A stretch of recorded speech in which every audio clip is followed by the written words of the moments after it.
Mama, yan. Sabi mo, kain po tayo. Kain po. Kain po. Yummy. Mama, yun gamit lagi Risi eh. Yan. Gamit Risi. Mama. Orange juice. Kapag bumibili kami nito, ang hinahanap namin ay yung tokwang bukawe. So, sobrang sarap nga nito, ay napakain talaga si Aling Dora. Masarap rin itong isawsaw sa suka na may sibuyas at sili at partneran ng gulay. Pero para maiba naman, ihahalo ko siya sa parang adobo pero hindi adobo. What?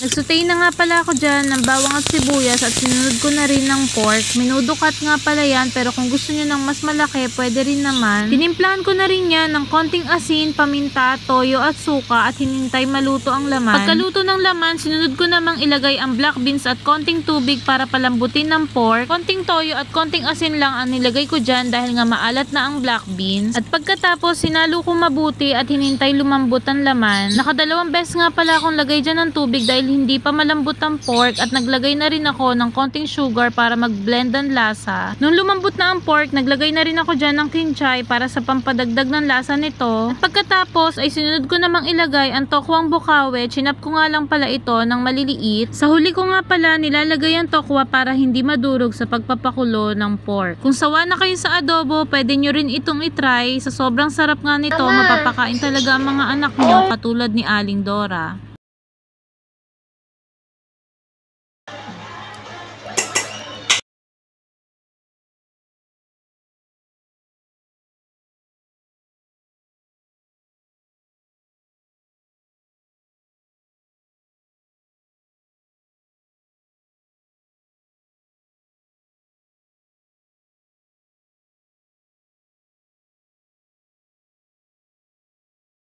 Bye.